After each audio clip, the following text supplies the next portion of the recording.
Sandra Lee's story begins long before the cameras, long before viral videos or television contracts, in the quieter space of ordinary medical training and patient care. She did not emerge from a lineage of celebrity or privilege, nor was her path marked by early public attention. Instead, she moved through the demanding structure of medical education with steady focus, eventually becoming a board-certified dermatologist working in Upland, California.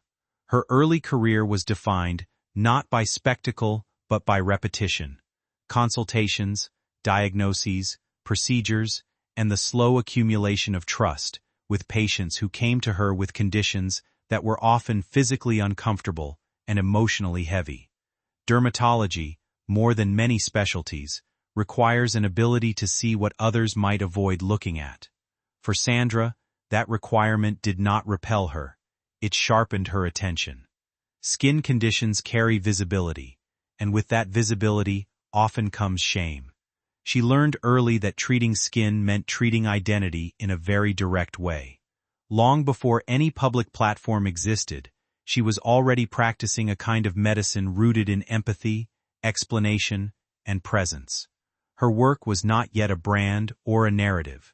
It was simply a profession built on showing up consistently for people who needed help with problems they often struggled to even describe out loud. The human side of dermatology and the language of comfort.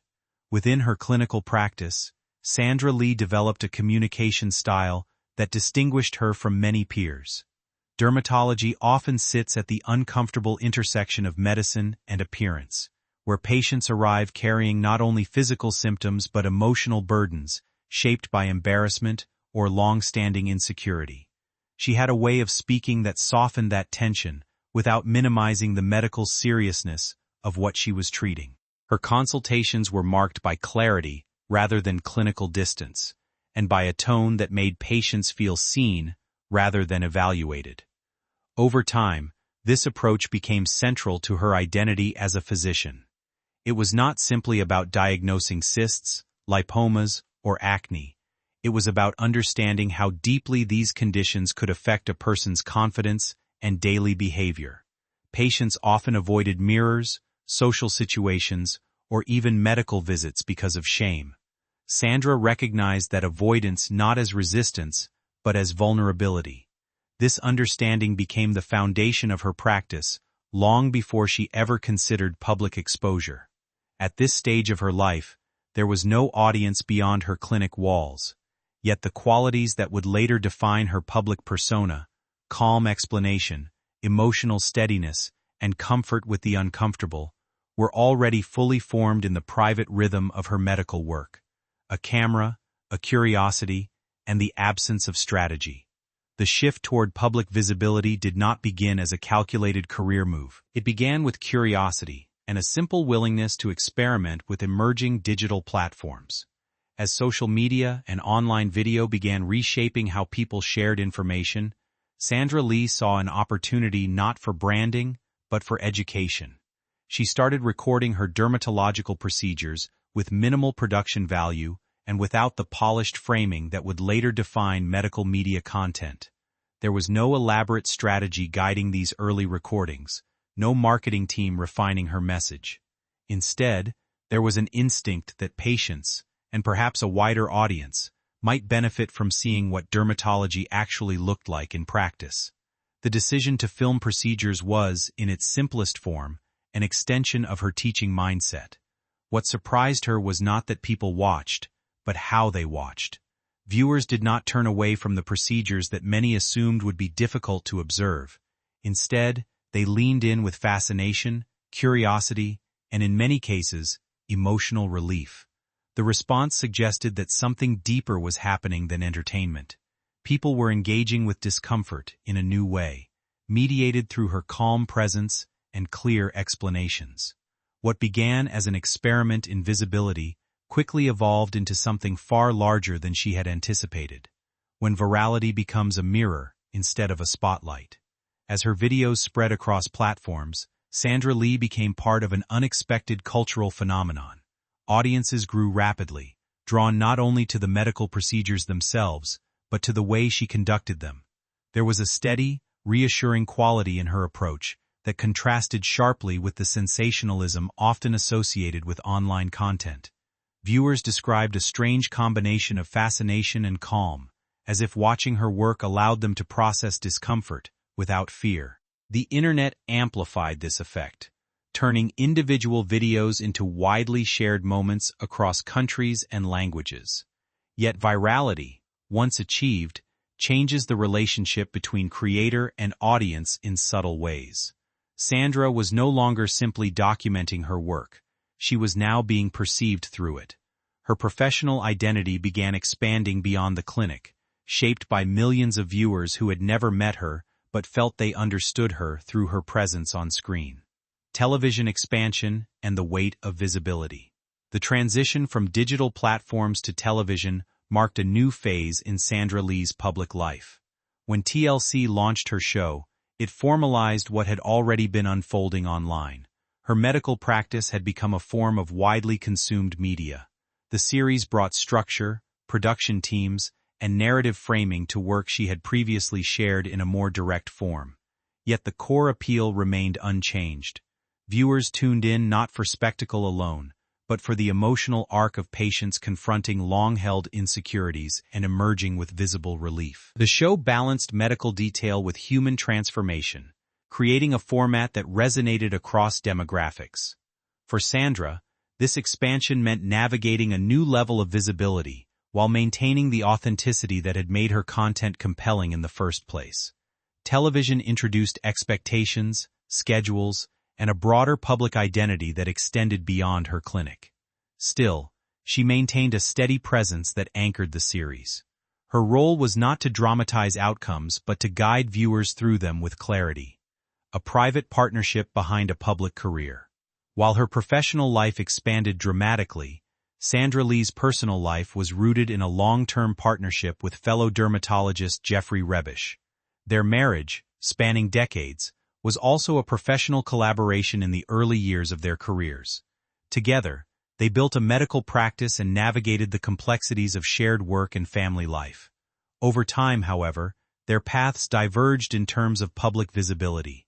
As Sandra stepped into the spotlight through digital platforms and television, Jeffrey remained largely outside of it, continuing his medical work without public exposure.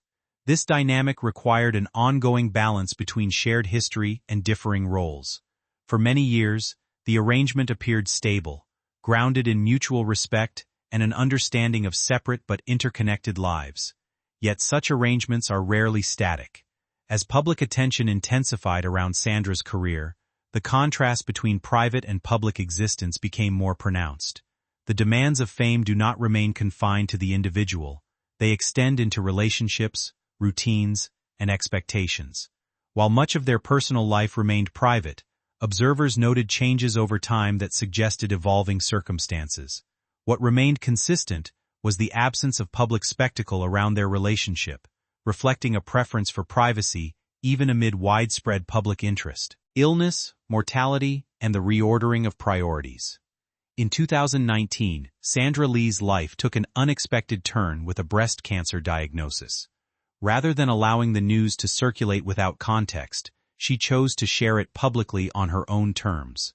This decision reflected a continuation of the same philosophy that had guided her career, confronting difficult realities directly rather than avoiding them. She spoke openly about genetic testing, specifically the BRCA2 mutation, and the medical decisions that followed, including a double mastectomy and reconstruction. The experience introduced a new dimension to her public identity, shifting her from observer and healer to patient navigating her own vulnerability. Treatment and recovery brought not only physical challenges but emotional recalibration.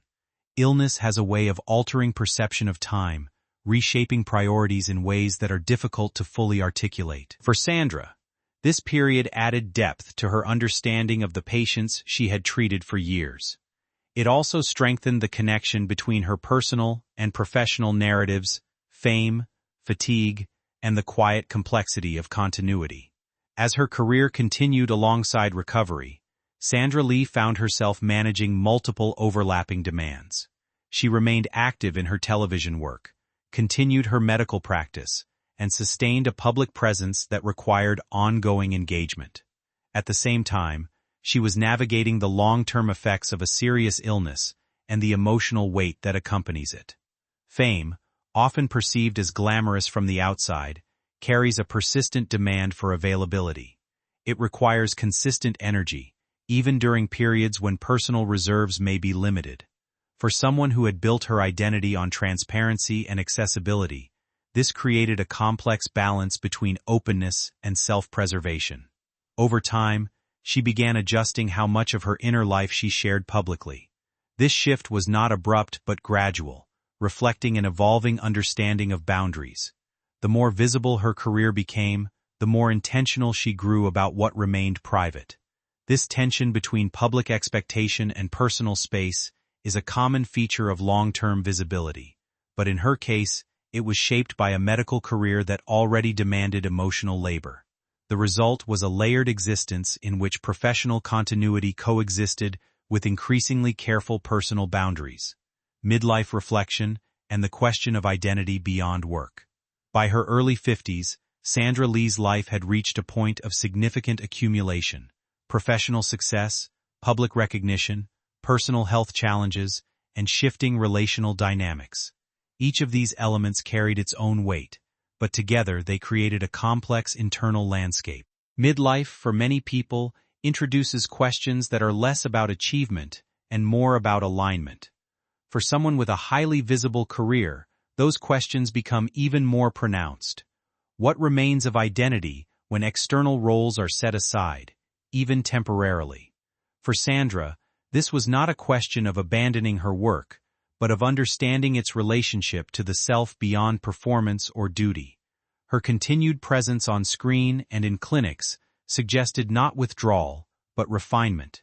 She remained committed to her patients and her audience, yet her manner reflected a deeper sense of selectivity and intention. Experiences of illness and long-term public engagement had reshaped her understanding of what mattered most. Rather than dramatic reinvention, her evolution appeared as a quiet consolidation of values. The work remained, but the framing around it shifted toward clarity, sustainability, and personal coherence, rather than expansion for its own sake. A career still in motion, and a life still unfolding. At 55, Sandra Lee stands in a space defined, not by conclusion, but by continuity. Her television presence remains strong, her digital audience continues to grow, and her medical expertise remains central to her identity. Yet the most defining aspect of this stage of her life is not scale, but steadiness. She has built a career that spans clinical practice, media, and entrepreneurship, but none of these elements fully define her alone. Instead, they function as overlapping expressions of a consistent underlying purpose, helping people confront discomfort, whether physical or emotional, without shame. Her skincare work, her television series, and her clinical practice all reflect variations of this theme. What has changed over time is not the mission, but the way she inhabits it. There is less emphasis on expansion and more on sustainability, less emphasis on external validation and more on internal clarity. Life experiences have introduced complexity, but they have also clarified direction. She continues to operate in public view, but with a refined sense of boundaries that allows for longevity. In this stage, success is not measured by novelty or scale, but by continuity and coherence across decades of work. The quiet discipline of showing up anyway. What ultimately defines Sandra Lee's story is not any single milestone, but the consistency of presence across changing circumstances. From early medical practice to viral media, from television success to personal illness, she has maintained a steady engagement with her work. That continuity reflects a form of discipline that is less visible than fame, but more durable than it. The patients she treats, the viewers who follow her work, and the broader audience that recognizes her presence are all connected by this sense of reliability. Even as her life has evolved, she has remained anchored in the act of showing up. Procedures performed with care, explanations delivered with clarity, and an approach that treats discomfort as something to be addressed rather than avoided. Her story does not resolve into a final message or definitive endpoint. Instead, it remains open, shaped by ongoing experience and continuous practice. The most enduring aspect of her public life may be this refusal to reduce complexity into performance. At 55, she is neither at the beginning nor the end of a narrative arc, but within a lived process that continues to unfold. What she offers, intentionally or not, is a reminder that a life built on care and consistency does not need dramatic resolution to remain meaningful.